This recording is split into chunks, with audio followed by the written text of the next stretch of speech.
Good evening. Welcome to the MyCP webinar series. My name is Paul Gross, and I'll be your host this evening. Really exciting. We do a lot about talking about our research efforts as they're started and what their intentions are. This is one that we started less than a year ago, and I'm really excited that we're going to be sharing results of this study of priorities in adult CP research with 4 great speakers that have also been the co-PIs on this effort to gather this information.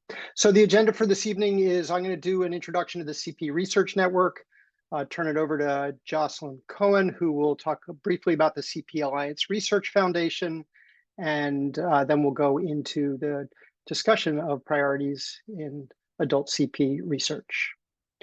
So I've taken to talking a little bit about the history of how the CP Research Network was founded, like why was it created? So there was a National Institutes of Health meeting back in 2014 that came up with several big priorities, one of which was to establish a national registry so that we could sort of track the occurrence and the interventions and accelerate research. A second was the need for more comparative effectiveness research to be able to compare interventions. This diagram below is from a publication by Iona Novak out of Australia from CP Alliance in Australia that shows the level of evidence and the impact of a very wide range of interventions for CP. And you can see there are a ton. And what the meeting identified was the need to compare them so people could figure out what is best for them. Also, the study of adults. So we very often, if you look, a lot of the research that's funded for CP is about kids. And there's roughly, if there are 1 million people in the United States with CP, there are roughly 200,000 kids with CP. That means there are 800,000 adults with CP. So rough numbers, but that gives you an idea of sort of ratios and orders of magnitude. The fourth was to develop a research agenda for basic and translational research. So not just what happens in the clinic or the hospital, but like the basic mechanisms and how to make those discoveries improve care. And then to bring more young investigators into the field. And then finally, to create a closer connection between patients and families and investigators.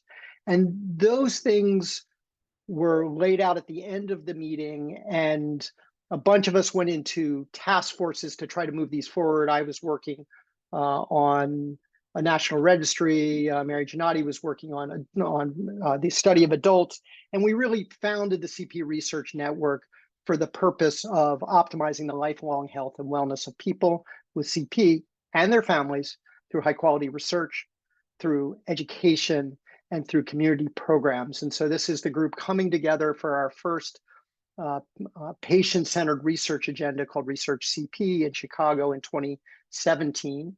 And that we were really founded to do the things that were described coming out of that NIH meeting. And so we have 4 pillars to what we do. We do research and quality work, and we gather every year. We gather twice a month via Zoom, and we gather every year in person twice a year, but we do a big meeting in April or May every year. And that's a group of us in 2019 in Michigan with Ed Hurvitz, who I hope has showed up in the background, but I will worry about that in a moment. We've got a broad array of educational materials and some new ones coming out, like a dystonia toolkit coming out later this month. We do a lot to engage all of you in the community, as this study demonstrates. It was very focused on community engagement. And then we have health and well-being programs that we focus on.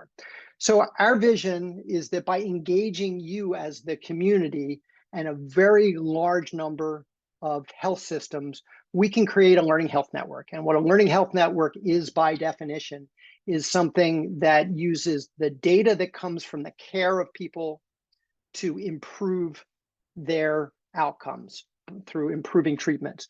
So our learning health system for cerebral palsy allows us to collectively focus the research on people with CP and on the health issues that you have all prioritized through this most recent priority process and through the 2 other ones that we've done to date. And so the goal is to learn about that lived experience and then measure whether or not we are improving the healthcare process and improving outcomes as a function of that. So that's really the vision of what the network does. We've had many milestones since we were founded in 2015. On the education front, we launched the CP Toolkit, which has been served to a large number of families as they get a diagnosis. We've released a well-being guide and translated the toolkit, and now this month we're releasing the dystonia. Looks like I have a spelling error, but I'll go and fix that later. Dystonia and CP Toolkit. And then we have web personalization for all of the information that's on our website. And then we do monthly webinars like this to talk about our research projects. On the research front, we did the first item that came out of that NIH meeting. We launched a registry that we have 2 actually in the clinical registry, which is formed out of that data from hospitals, has over 10,000 patients in it, and then a community registry with over 2,000 patients in it. We published that patient-centered research agenda called Research CP based on that work with the community. And we've gone on to get significant funding milestones, and we've partnered with CPARF as the largest private funder of CP research in the US. We also do quality improvement initiatives, which are just another way to change outcomes. But rather than generating evidence, it's a way of improving processes through checklists like checklist medicine. And we're very academic in our focus. We want to publish the results of our work. So we've had 16 publications, lots of academic presentations, and a lot more manuscripts to come. And what we can do now that we have this very large registry is do secondary analyses of this registry so we can actually learn things directly from the registry. And that registry and those analyses really help us pursue grants with public funders like NIH and the Patient-Centered Outcomes Research Institute.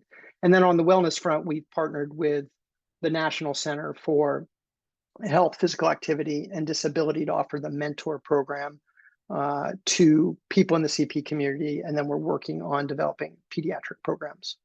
So just quickly on what registries are, I'm going to take a data point, the Gross Motor Function Classification System, which has 5 levels and describes how people move around in the community. You can see the distribution that is in our registry.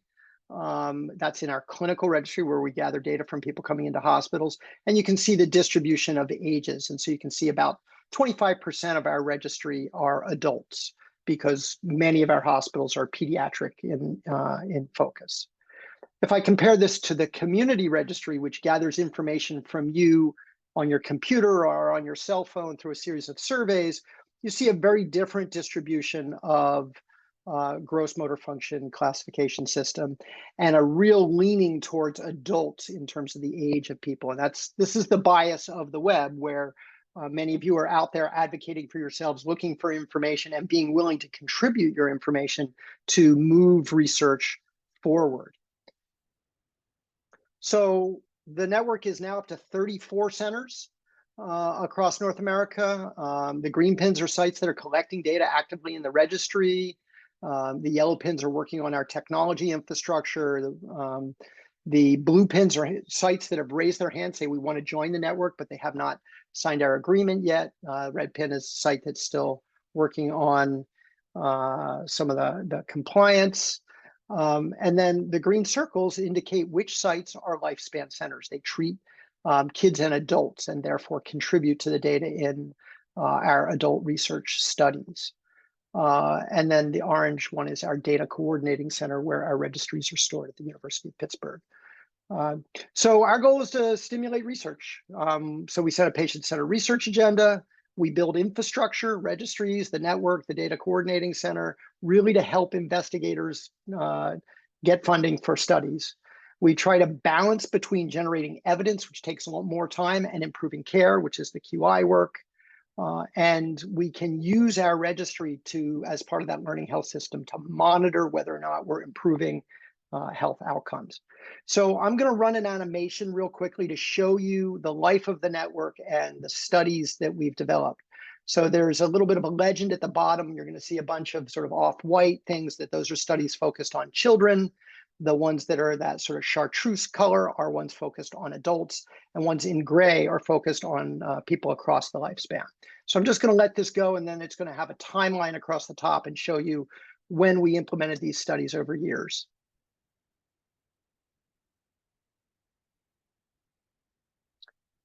And I will note that green is quality improvement, regardless of the audience it's focused on.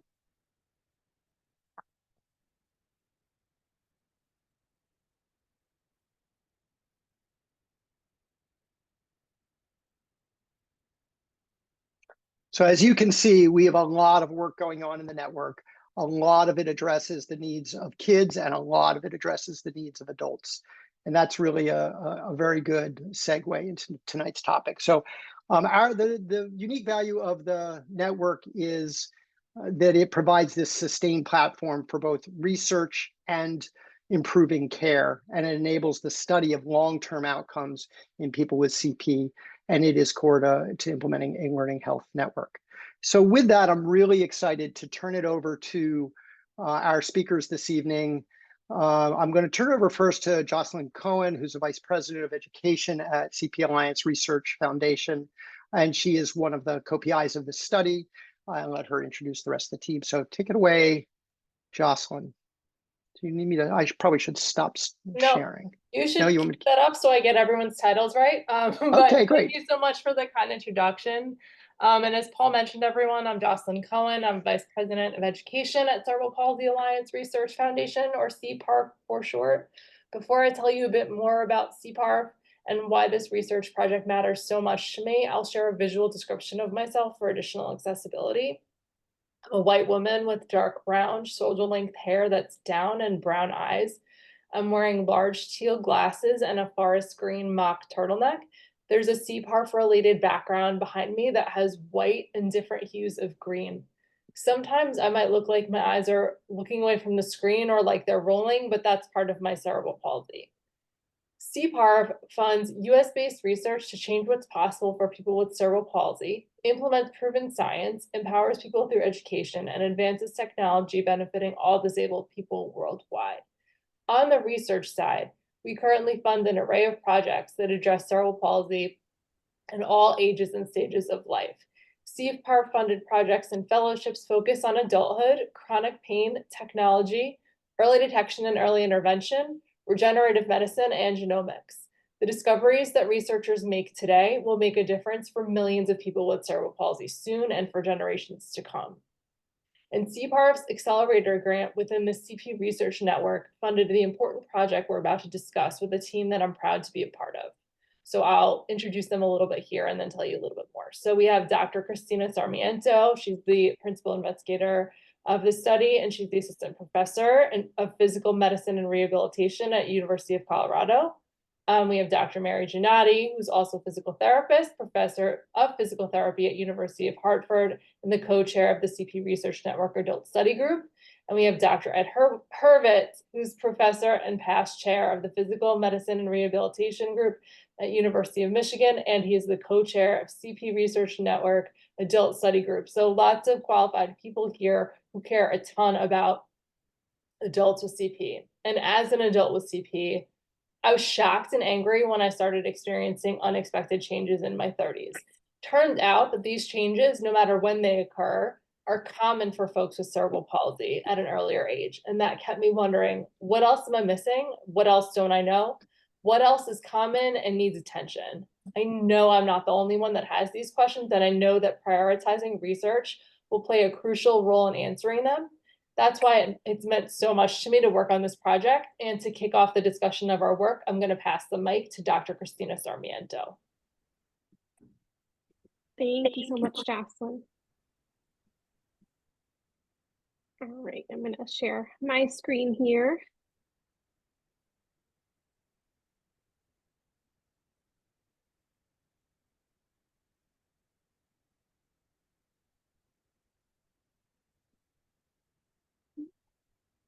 All right, so hopefully you're seeing my PowerPoint in the correct view. We are. Great.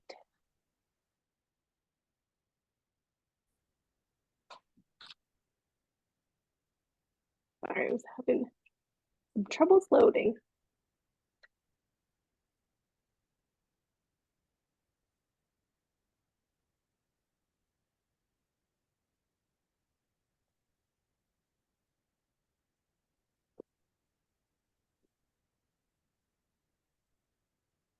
you need a backup solution, Cristina? Am I Nope, there you am I go. frozen? Or am No, I you're okay? good. You're not frozen. Okay. I just didn't know if you needed Okay. to mail it to one of us or if you had a backup, if you had a problem. Okay. Oh, now I went through all the clicks that I was doing. Okay, so this is just a brief overview of what we'll talk about. So we're going to describe our project and give an overview of the different potential research areas that we explored throughout the course of the project. And then we're going to share our results as well as next steps, and then hopefully have some time for discussion and questions.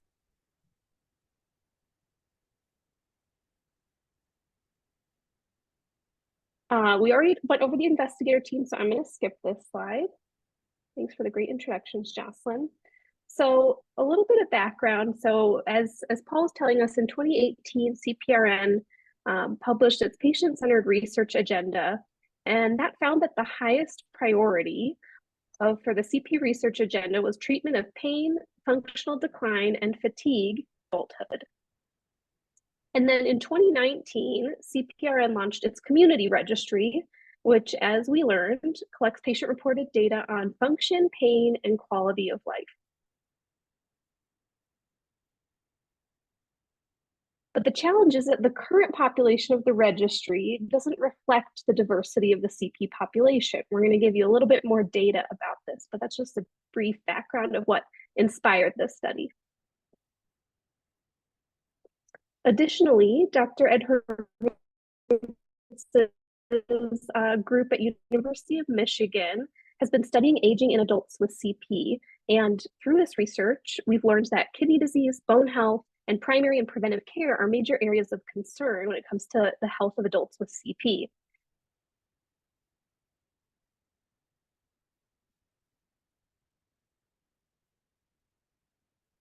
However, the challenge is, now that we know that these issues exist, we now need a multi-site research program to address these identified issues.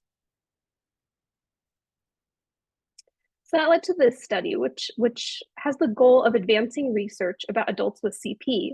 We wanted to use the CPRN research infrastructure to gather input and priorities from stakeholders, with the long-term goal being to develop this multi-center research program that's focused on adults and aging with CP.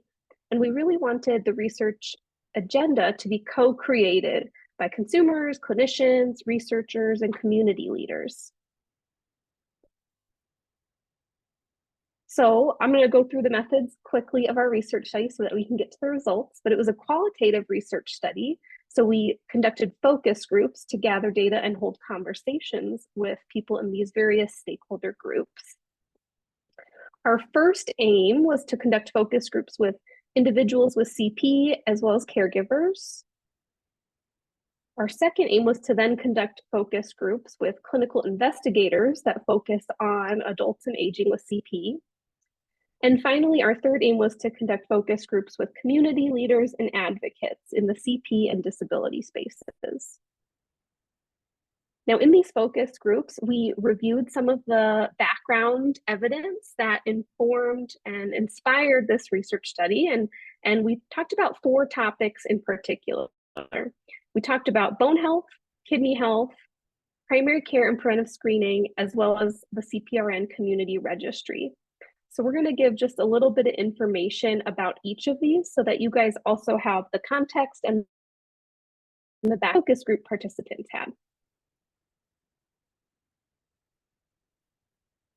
And Dr. Ed Hurvitz is going to talk to us about fractures in cerebral palsy.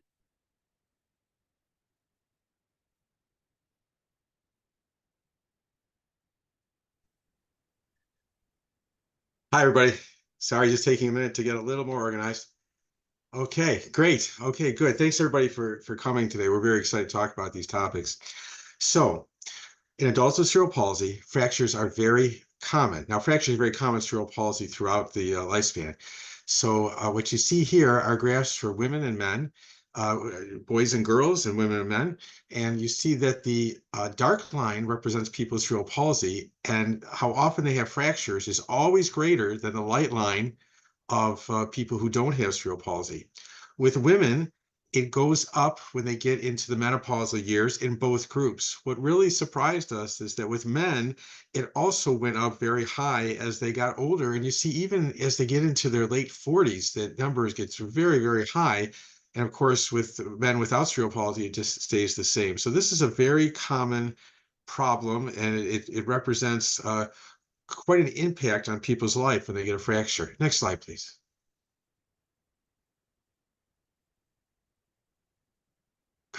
Cristina, are you driving the slide? Yes. Okay, thanks. Oh, yeah, So, sorry, it's going slow.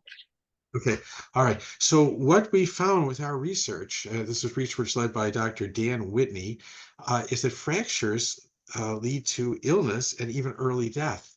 What we found is that there are several things we could think about to prevent fractures, but when fractures occur, there's all of these problems that occur, including loss of function and independence, inflammation, heart disease, muscle wasting, many other things that happen, respiratory disease, things that we have found in our studies that happen to people with cerebral palsy more commonly than adults who don't have cerebral palsy after they have a fracture, which leads to greater, the words we use are morbidity, which means illness and not being able to move around and having pain, and mortality, which means dying.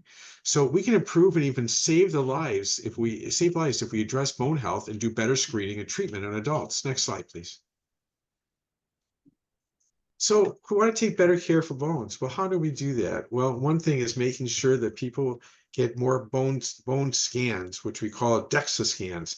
These are like X-ray scans that look at how dense the bones are, basically how hard the bones are. They also look at your body fat and muscle mass, so we understand how your body is put together. This is something that is generally only done in people after they have a fracture, but we think it should be done more often in people with cerebral palsy before they get a fracture to see what we need to do to prevent fractures. And then if the fracture occurs, we have done some studies that show that physical and occupational therapy after a fracture actually can be life prolonging. It increases mobility. OT can make the environment safer.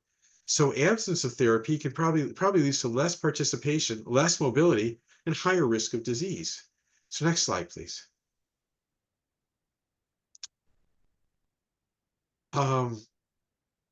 Cristina, were we going to talk about some of the results of the bone studies first, or are we going to just run through the?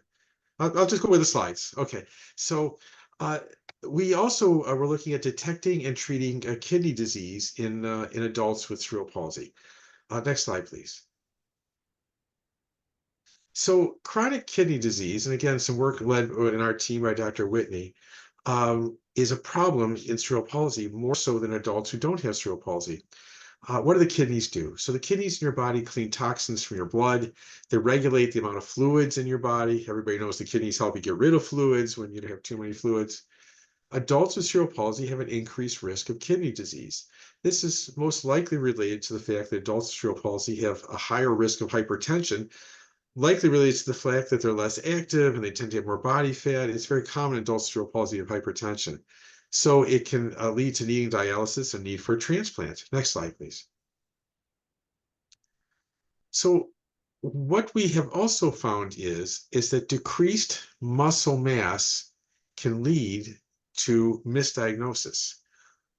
Doctors measure your kidney by measuring something in your blood called creatinine. I want to point out this is not creatine, the stuff that people take as a supplement. This is creatinine. It's something that comes from muscles. If a person has low creatinine, the kidneys are working well. If they have higher creatinine, that can mean kidney disease. Well, we see muscles over here in the image. A is someone with cerebral palsy. D is someone the same age who does not have cerebral palsy. People with cerebral palsy have much lower muscle mass. If a person has low muscle mass, then in general, they'll have less creatinine. If they have less creatinine, then there's a lower amount on the creatinine on the blood tests. So even if the kidneys are failing, it'll come out and read in the normal ranges that we have for the whole population. So doctors can very often miss kidney disease in people with cerebral palsy. Next slide, please. So a faster diagnosis of kidney disease will lead to better outcomes. Early kidney disease should lead to increasing treatment of hypertension, changes in diet, things that you can do to help prevent kidney disease or prevent kidney disease from getting worse. So as I mentioned, regular screening does not work. So maybe we need to do is look at those levels in the blood of that chemical creatinine over time and see, even if it's not abnormal, if it's increasing, we should look at that as a problem. And so we should send patients at risk for more advanced screening. For example, what should trigger us sending the patient to see a nephrologist, a kidney doctor? Next slide, please. Okay, and with that, I will turn it back to Cristina. Thank you, Dr. Hurvitz. Yeah, we're going to talk about these topic areas first, and then we'll come back to the results. So thanks we'll come back to you in a minute. So the third kind of topic area before we talked about the community registry in our focus groups was primary care and preventive screening. And so we know that adults with CP have a higher risk of chronic conditions and a higher risk of having multiple chronic conditions, and higher risk for having an earlier age of onset of these chronic conditions. And so here are some of those chronic conditions that have been shown that adults with CP have a higher risk of, things like diabetes, asthma, high blood pressure, stroke, arthritis, and mental health conditions as well. Earlier detection and treatment of these chronic conditions is beneficial for health. And the place where a lot of this early detection and screening happens is in the primary care clinic. And so comprehensive primary care and preventive screening can help to identify these chronic conditions earlier and initiate treatment or evaluation. And there are standardized guidelines for preventive services based on a person's age, their sex, and other risk factors. These are put out by groups like the U.S. Preventive Services Task Force and the Centers for Medicare and Medicaid Services, but they're just for the general population overall. And so what is included in this preventive care? So this includes things like medical tests that help to identify conditions earlier when they're easier to treat, things like colonoscopies and mammograms. It also includes services to prevent diseases like flu shots and dental cleanings. And preventive care also includes education and counseling on things like smoking, drinking, diet, weight, and exercise. However, prior research has shown that many adults with disabilities receive lower rates of many of these preventive screenings, despite having higher risk of many of the chronic conditions. And so then we also, in our focus group, shared some of the background information on the community registry, so our adult surveys on function and pain. And so we'll just kind of go over briefly to, why the community registry, what we've done and what we've found so far, what we're doing now, and then what we want to do in the future. So why the patient-reported registry? So we've shared a little bit of that information already, but the patient-reported registry can provide information on symptom burden and quality of life, and similar registries have been used in other conditions to collect information about patient experiences and best practices. And then these data can help inform things like policy, programming, research, and clinical care. So they're a great way to collect a relatively large amount of data in a relatively short amount of time from the community. And so what have we done so far? So starting with Research CP that we talked about already, we identified priorities of functional changes and pain, created that online community and platform that Paul talked with us about, so MyCP. We launched the registry and had a social media outreach, and we published an initial report of the findings, which gave us some really interesting results, but had a biased sample, which we'll talk a little bit more about. So the community registry, just as another background piece of information, has kind of two separate information types. So there's cross-sectional data, which is the base set of information, one-time questions that get asked to everybody that takes the registry. So it gives us information from a person in one snapshot of time. And then we also collect longitudinal data. So a core set of the surveys get sent out to people who are in the registry each year so that we can hopefully understand changes over time. And so just this, we don't have to go over in detail the slide, but this just shows you how much information we're collecting in the registry. So we're getting demographic and clinical information. We have several surveys on function, well-being, stigma, as well as several additional surveys for those people that are experiencing chronic pain. And so this shows you a little bit about the original participants in the community registry. And it's great, you know, we have over 260 people who did our functional surveys and almost 150 doing the chronic pain. But this is where that bias sample comes out. So you can see we are relatively underrepresenting males or men, both younger and older age populations. We are underrepresenting non-white people and people that are Hispanic as well. And so this lack of diversity in the people that are providing information to the registry makes it so that the results and the things that we find and learn from the registry aren't necessarily generalizable to the whole population of adults with CP, because they don't match, the demographics don't match. So we're not collecting data on a representative sample.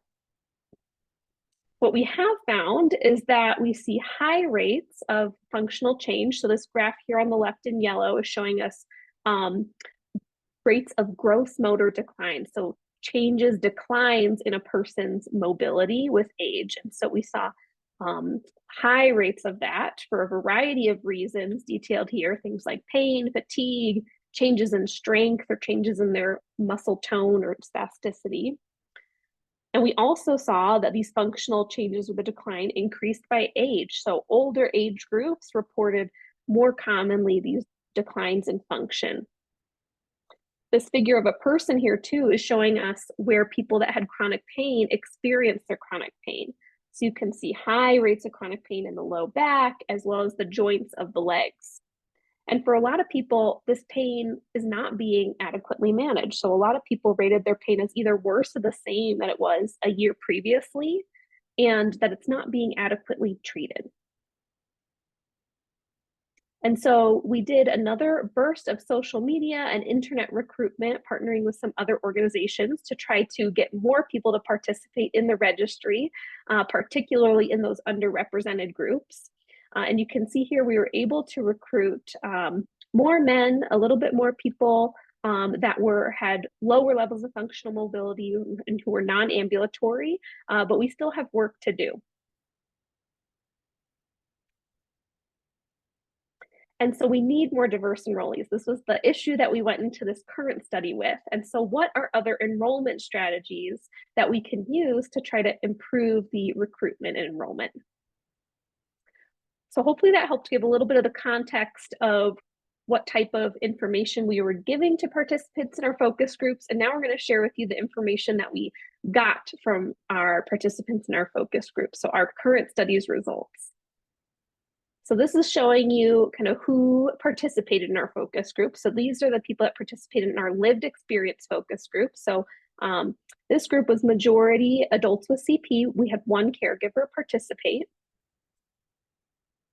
We also had about even male and female gender participate. The participants were majority white, but we did recruit from a few other racial backgrounds, and participants were also majority not Hispanic. We did succeed in recruiting several participants from rural backgrounds and communities, which was helpful to make sure we captured that perspective. And we did get a fairly good variety or spread of the gross motor function classification system level.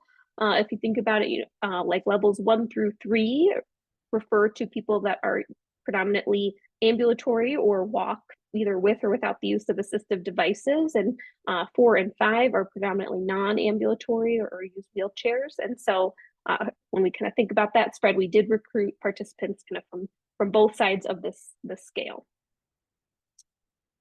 This is our group of people who were clinical investigators that participated. And so things that were important to us in this group were trying to get participants from a broad variety of professions, so not just physicians, and we were able to include some therapists and one predominantly researcher as well. We had a pretty good spread of clinical specialties, so that was very reassuring to capture those different perspectives. About 50% of the clinical investigators were based in the Midwest, though we're spread across the country. And unfortunately, we did not capture any clinical investigators from rural communities, which kind of fits with the the tendency for clinical investigators to be focused at larger academic medical centers. And then this is the characteristics or demographics of the people that participated in our community leader group. And so for this group, we wanted to enroll participants that represented a variety of community organizations. And we did have 6 different community organizations represented, from those focusing specifically on CP to those focusing more generally on disability, as well as one participant whose organization focused on intellectual and developmental disability. 6, yep. And so majority, or not majority, but a fair amount of participants from this group were based in the Northeast. And again, unfortunately did not capture anyone from a rural community.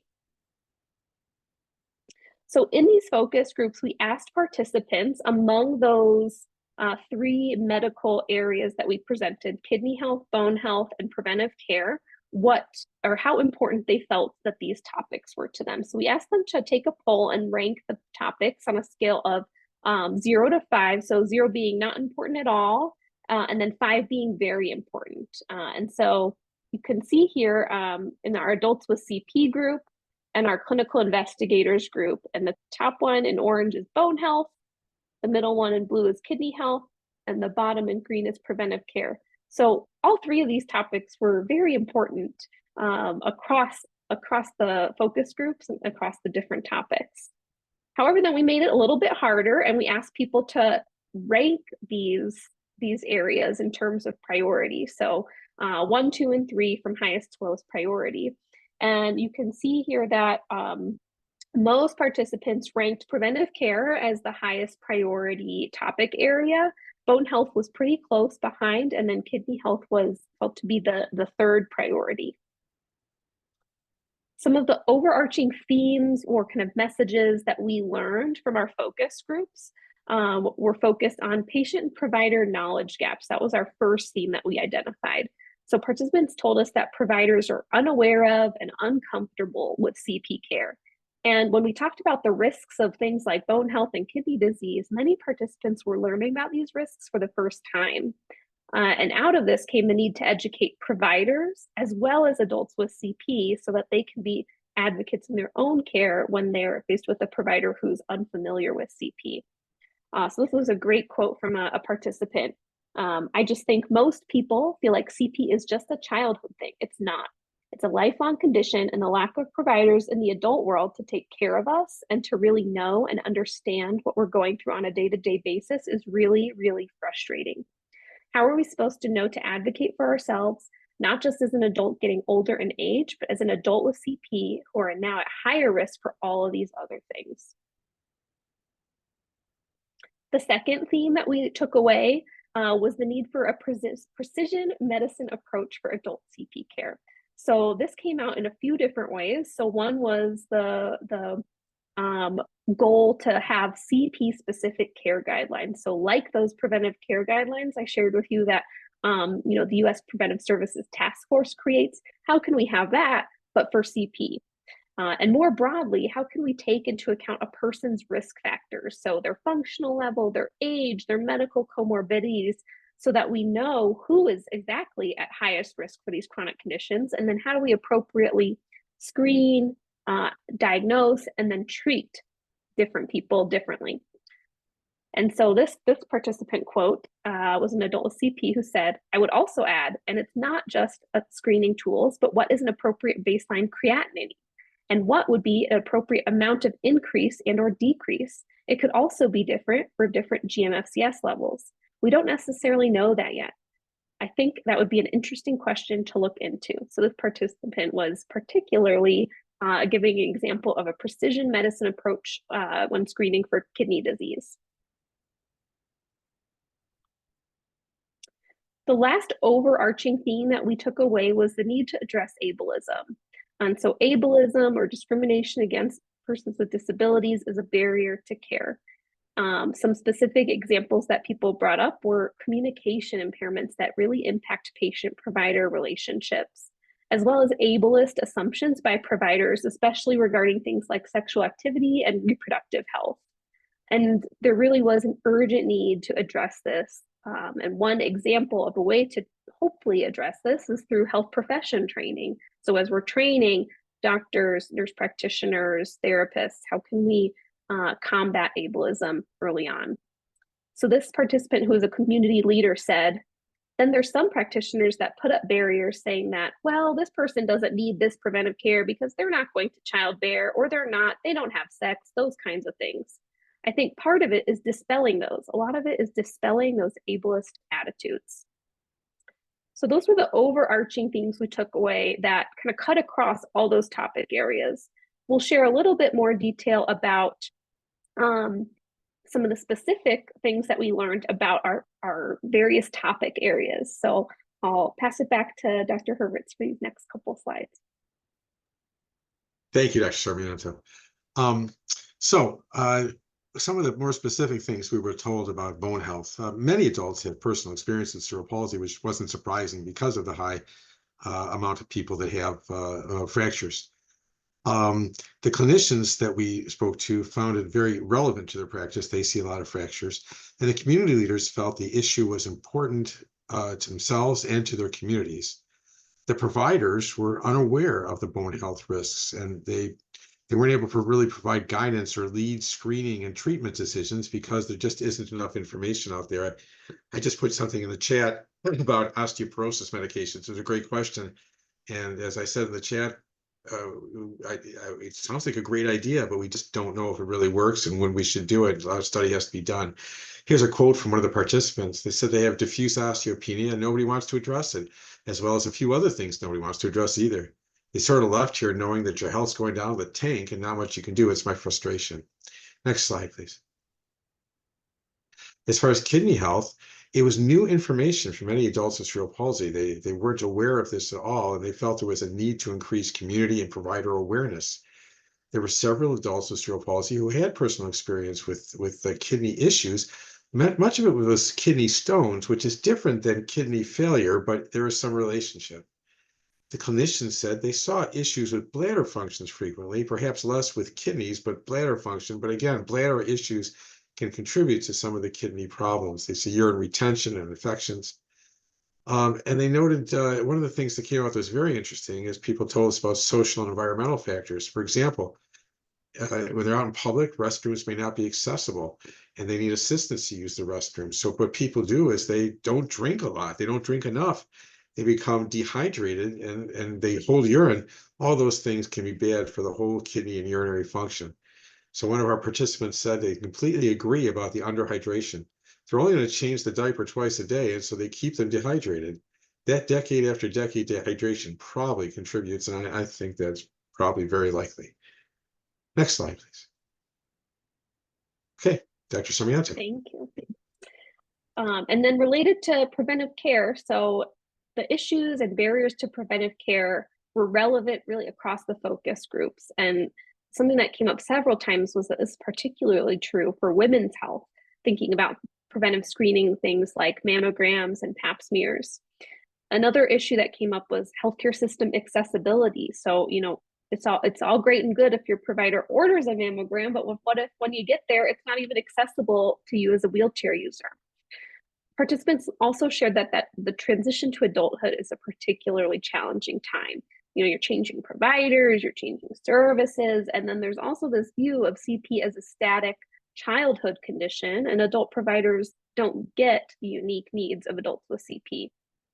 And so that need to educate the CP community, in addition to healthcare providers, came out a lot in this preventive care sphere as well, so that we can both improve the knowledge and awareness of clinicians, as well as empower the community to be advocates for their care. So this quote here was from the caregiver of a young man with CP, and she said, when we see our primary care provider, it's only because he needs a vaccine or he has an infection or whatnot. I'm not seeing any preventative care.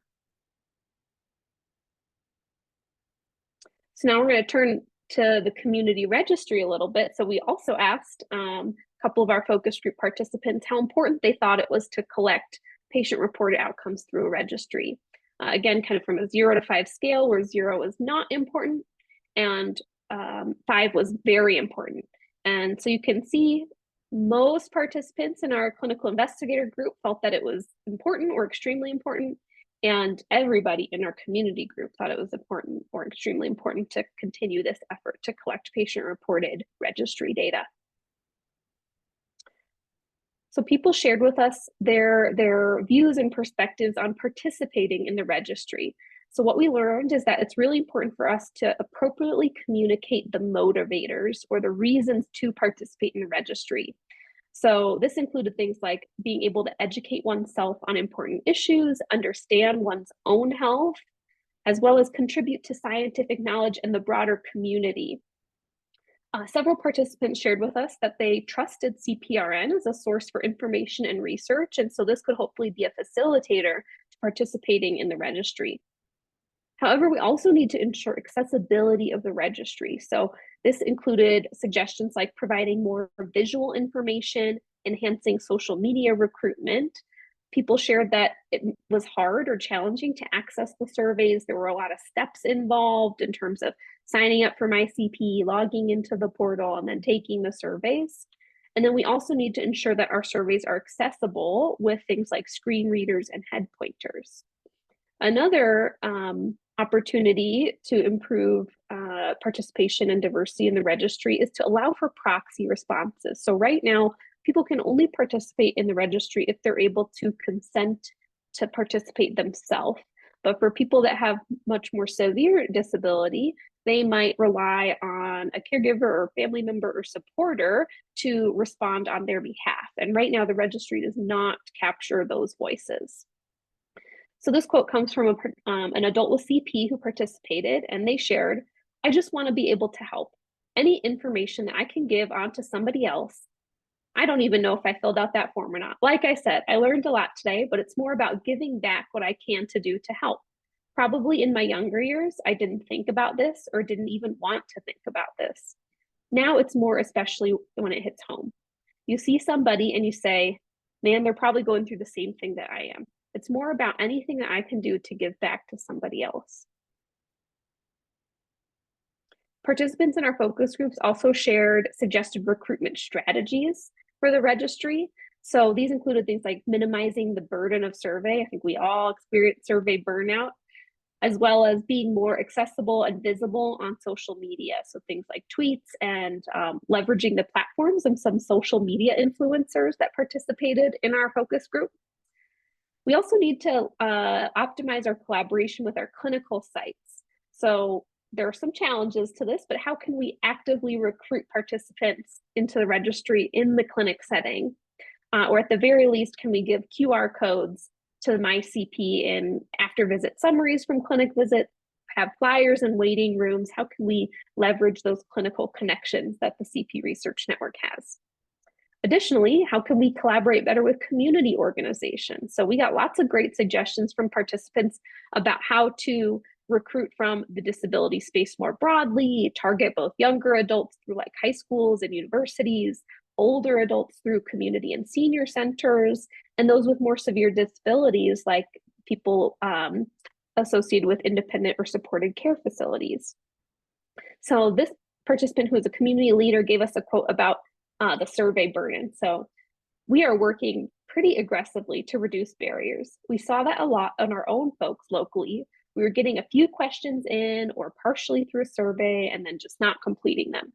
We've ended up making them more modular, making them shorter, making various options for shorter surveys.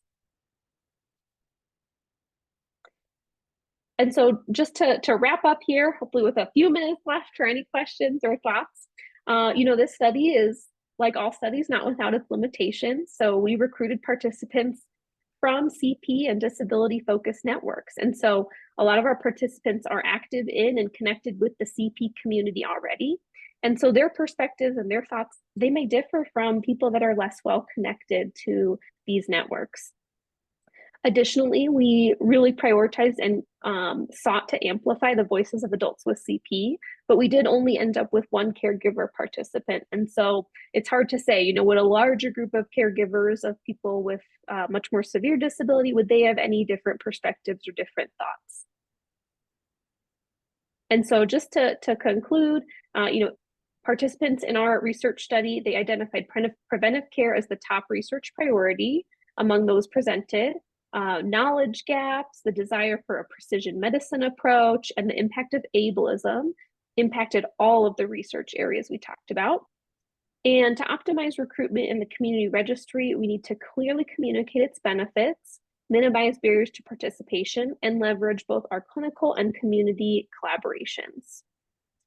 And so our next steps in this line of research, so we are seeking to develop interventions to facilitate the primary care and preventive care interactions for adults with CP, and seeking to continue to engage stakeholders in the process.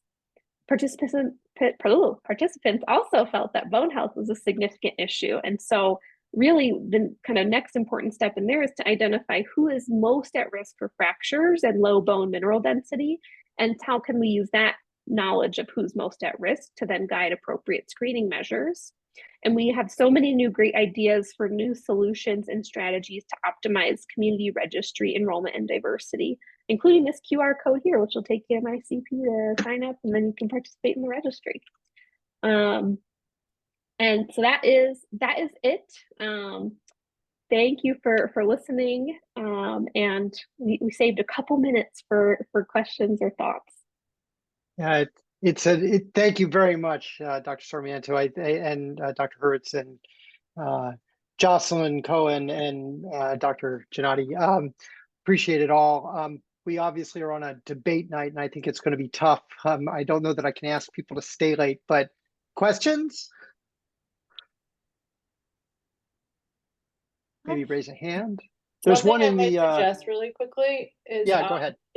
If people have questions and they want to ask them, there's a way to get them to you, Paul, at CPRN, and then we can make joint content about it and answer those questions like on social channels, so that people can have like ample time to think about and react to this, and then we can make sure that we answer those questions for a wider group. I see Duncan raise his hand though, so I'm going to mute myself.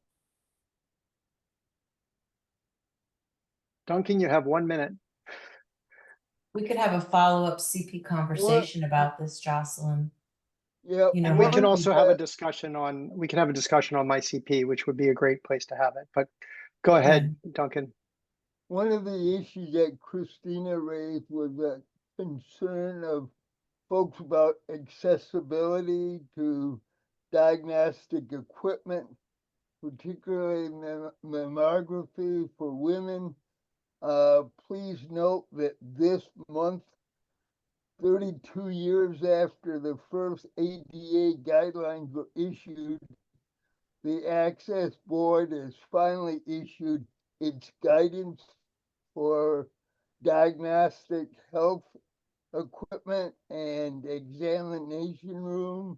So if anyone wants to look at that, it is on the U.S. Access Board website. Their webinar concerning the newly issued guidance on accessible diagnostic and examination equipment. Great. Thank you, Duncan. Yes. Great to see, however long it took. All right, I want to thank everyone. I need to be really, like on this evening in particular, be very respectful of everyone's time. Thank you to the presenters and co-PIs on this study. I think it's great work. I put my email in the chat. You can go to MyCP and ask questions. A number of, pretty much so everybody that's here that's participated can answer questions there, and we'll do our best to come up with a way to have a little more Q&A on this, at least virtually over the next several weeks. Anyway, thank you all so much. Thanks, everyone. Have a good night. Thank you all.